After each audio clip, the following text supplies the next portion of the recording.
Hola, buenas noches, sean bienvenidos compañeros y abogado Julio Hernández. Mi nombre es Mahonry Maldonado, soy integrante del grupo número 4 de la clase de Derecho Notarial y Registro Inmobiliaria y en esta ocasión me corresponde hablar sobre los siguientes temas.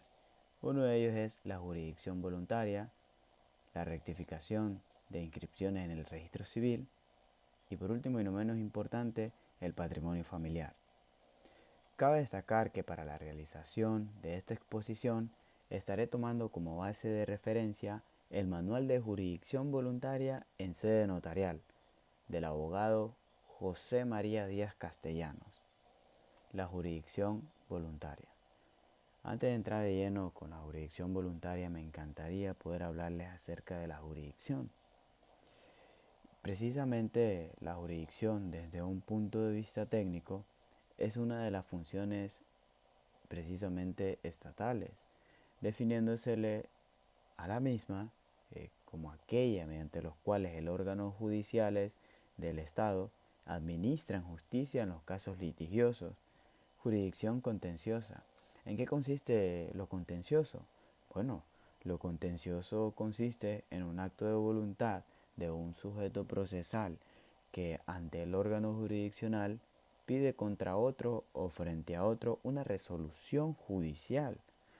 La jurisdicción no contenciosa. Esta es caracterizada por no existir controversia de parte. La contenciosa es una antítesis. Calamandrei, un gran estudioso, concibe la jurisdicción voluntaria como una función esencialmente administrativa. Cabe destacar que la jurisdicción voluntaria permaneció en los primeros tiempos a los notarios. La jurisdicción voluntaria no puede ser objeto de arbitraje porque no hay controversia. Son actos judiciales no contenciosos aquellos que según la ley requieran de la intervención del juez y que no promuevan una contienda alguna entre las partes. Por otra parte, la LOAD le llama jurisdicción voluntaria de acuerdo a los artículos 26, precisamente en el numeral 2, se establece que algunas de las atribuciones de los jueces de paz son el ejercer la jurisdicción voluntaria y lo contencioso en los casos que expresadamente lo autoriza la ley. Ahora bien, los jueces de letra conocerán en primera instancia de los actos de jurisdicción voluntaria sin perjuicio de lo dispuesto del artículo 26, es decir, de lo anteriormente mencionado. Además, las Cortes de Apelaciones conocen en segunda instancia de los asuntos civiles y criminales de que conocen en primera instancia los jueces de letra. Ahora bien, ¿qué entendemos o precisamente qué es el notariado? Bueno, el notariado es hoy en día una institución del Estado que además de garantizar la seguridad jurídica y perpetua en constancia de los actos, contratos y disposiciones entre vivos y por causa de muerte, conoce de los asuntos no contenciosos determinados en el Código Notariado y en otras leyes. Esto según a lo dispuesto en el artículo 2 del Código de Notariado. Algunos de los antecedentes de la jurisdicción voluntaria en nuestro país, esta existió primeramente en el Código de Procedimiento de 1880 en su libro cuarto. Además, que trata específicamente sobre la jurisdicción voluntaria.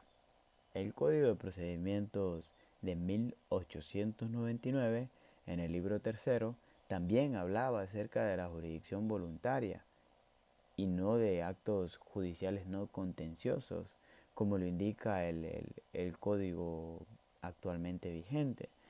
Por último y no menos importante, el Código de Procedimientos Civiles, o sea, el actualmente vigente de 1906, en el libro cuarto, trata de los actos judiciales no contenciosos.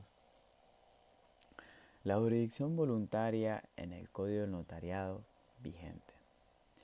Los asuntos no contenciosos hoy están contemplados dentro de la definición del notariado, como anteriormente lo mencionaba, el notariado es la institución del Estado que garantiza la seguridad jurídica y la perpetua constancia de los actos, contratos y disposiciones entre vivos y por causa de muerte, así como de los asuntos no contenciosos determinados en esta y en otras leyes que se sometan voluntariamente al conocimiento y la decisión de la función notarial. La anexa jurisdicción y la jurisdicción voluntaria. Estos son conceptos totalmente distintos, ya que la anexa jurisdicción la tenemos no en las leyes procesales, sino en el Código del Notariado. Por ejemplo, el artículo 3 nos prescribe que la función notarial es aquella función de interés público y social que el Estado delega en las personas autorizadas de forma establecida por la Constitución y las leyes. ¿Para qué? Bueno, para ser ejercida con plena responsabilidad y autonomía, de acuerdo con los requisitos y condiciones establecidos en el presente código y su reglamento. La función notarial es incompatible con el desempeño de los empleos o cargos públicos que gocen de sueldo y tengan la anexa jurisdicción, entendiéndosele a esta como el poder o la autoridad que tienen los funcionarios y eh, empleados públicos individuales o colectivamente para gobernar y poner en ejercicio la aplicación de leyes en el orden jurisdiccional o administrativo, sin perjuicio de excepciones previstas en las leyes especiales. Cabe destacar que esta expresión de anexa jurisdicción la encontramos en similares términos en las leyes del notariado de 1880 y la de 1906 y en la de 1930. Algunas de las características de la jurisdicción voluntaria son las siguientes. Bueno, esta se ejerce intervolentes, o sea, que debe a concurrencia voluntaria de parte o se desarrolla entre personas que están de acuerdo. No hay partes contrapuestas. Otra de las características es que no hay demanda, sino que una solicitud. La prueba que se dicta no está sujeta a los requisitos de citación y no hay un previo señalamiento del término probatorio. Además, se podrá decretar de oficio alguna prueba. La jurisdicción voluntaria en sede judicial y notarial. ¿Hay algún paralelismo que existe entre el sistema escrito del proceso civil antiguo que se dio? La nueva tramitación notarial en asuntos no contenciosos, por ejemplo, está la forma, la inmediación, la autorización, la fe pública, la publicidad.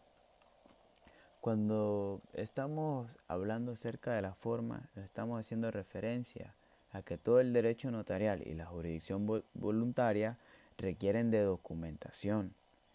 Ahora bien, el Código Notarial, en el artículo 14, nos establece cuáles son los instrumentos públicos.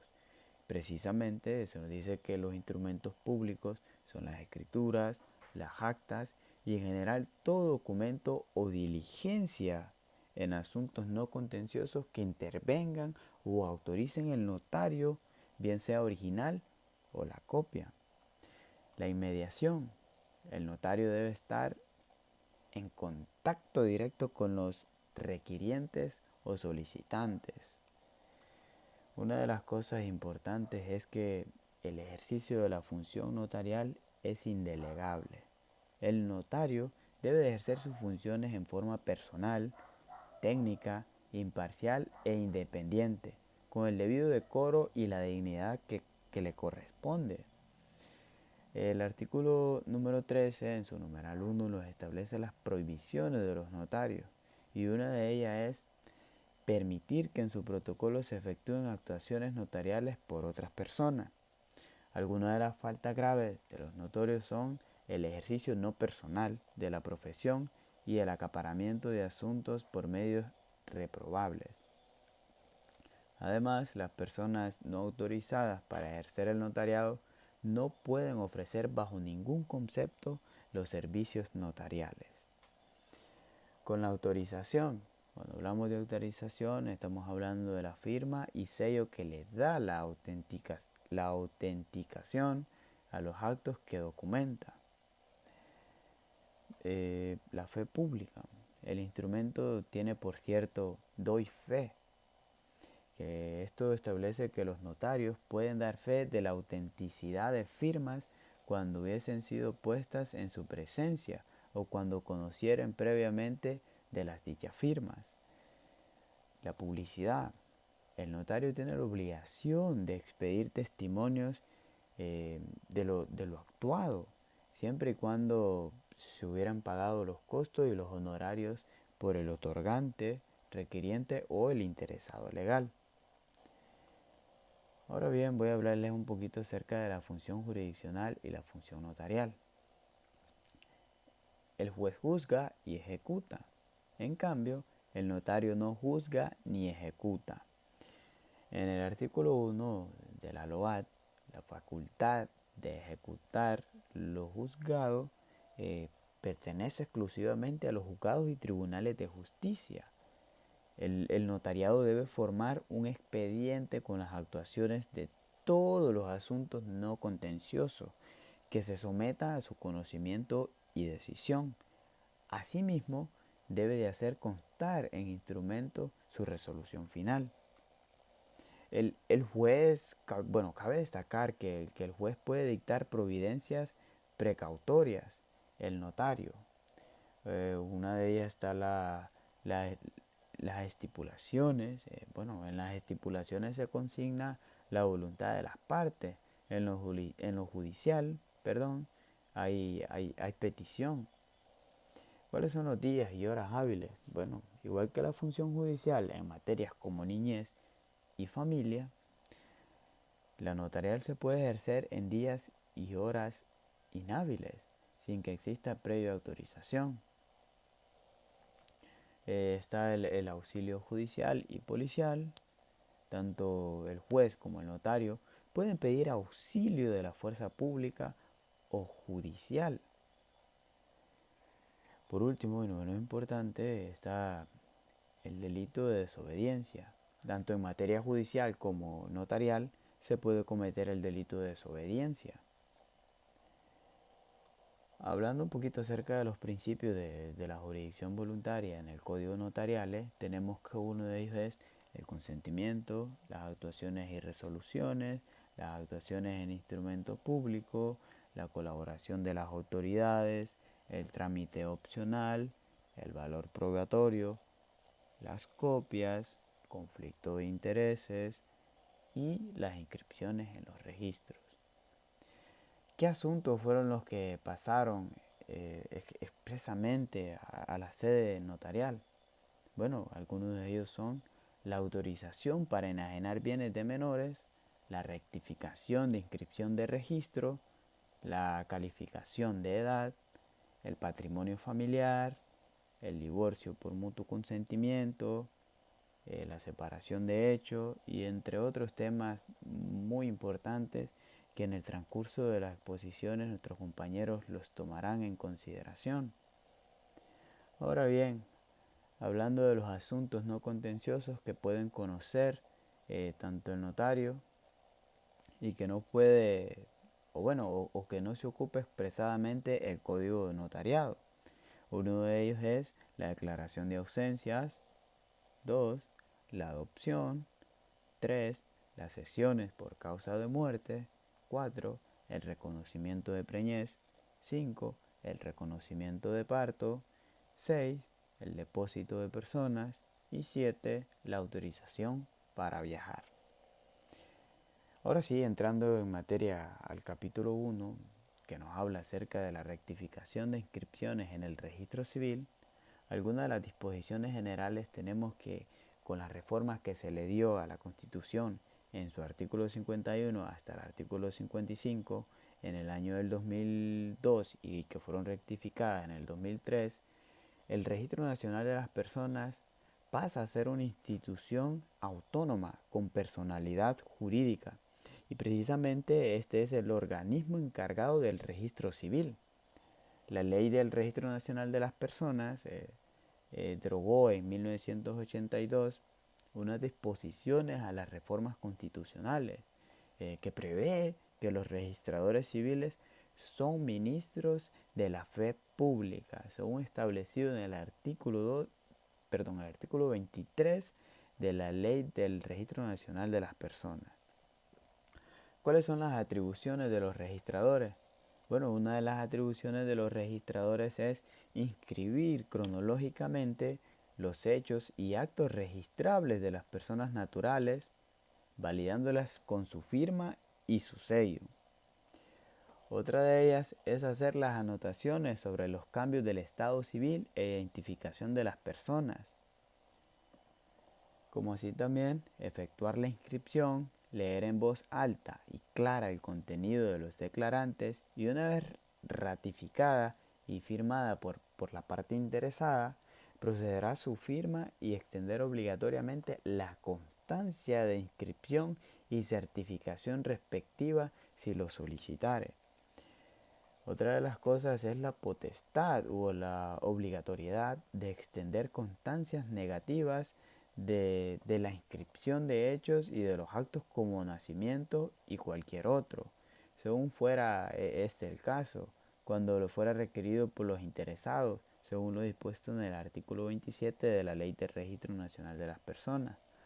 Algunas de las atribuciones del oficial civil departamental son la de reponer, rectificar, adicionar y subsanar las alteraciones de las inscripciones mediante la resolución que el derecho le corresponda. Ahora bien, con las opciones de nacimiento, de matrimonio, de defunciones, de naturalización, etc., el Código Notarial nos habla de rectificar inscripciones. Sin embargo, hay omisiones de inscripción, según el artículo 78 del Registro Nacional de las Personas. La ley del Registro Nacional de Personas habla de descripciones de reposición de nacimiento, según el artículo 84. Y habla también sobre la inscripción de la reposición de matrimonio, según lo dispuesto en el artículo 85. Nos establece que la inscripción de reposición de defunción e inclusive la de reposición de oficio. Bueno, el problema aquí sería que el Código del Notariado habla de rectificar, no de reponer inscripciones. Entonces se plantea el problema si podría autorizar una partida de nacimiento o acta de nacimiento. Por ejemplo, nuestro Código Civil habla de la omisión de partidas. Bueno, los abogados han tramitado judicialmente la reposición de partidas y de que está firmada una inscripción, no se podrá hacer una rectificación. La partida, y esta en algunas ocasiones contiene errores. Estamos en el caso de una rectificación de partida. Aquí claramente el Código Civil y el Código Notariado nos dice que pueden participar los notarios en este tipo de rectificación de partida. Ahora bien, se nos establece que toda la persona natural tiene el derecho a su individualidad, al uso de un nombre o a nombres, inclusive a apellidos o apellidos que legalmente lo identifiquen. Creemos que también el derecho de cambiar el nombre, siempre que no sea contrario a la moral y a las buenas costumbres, es normal. Normalmente el cambio de los nombres es propio y no de los apellidos. Este nombre puede ser escogido por el interesado, por sus padres al momento de la inscripción, y el cambio de nombre no modifica el estado civil de las personas.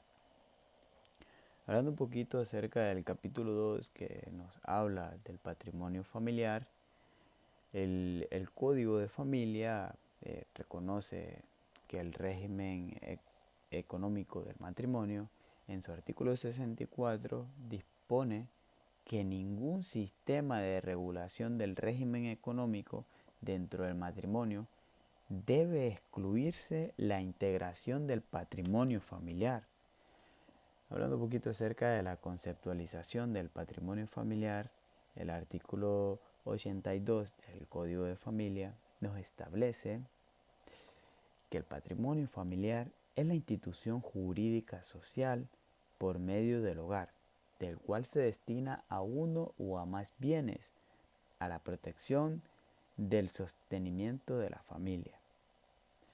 Esta figura se reconoce a nivel constitucional.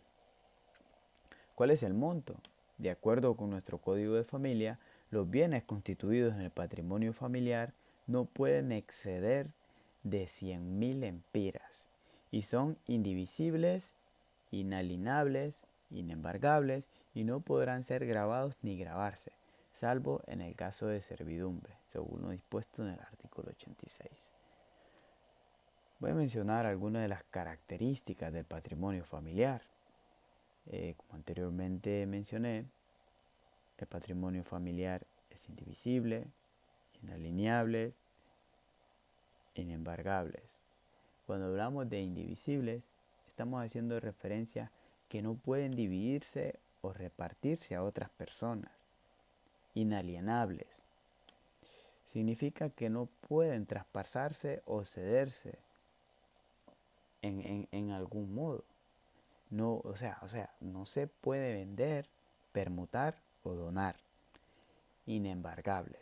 Cuando hablamos de inembargables, esto significa que los juzgados y tribunales no pueden decretar sobre el patrimonio familiar ningún embargo.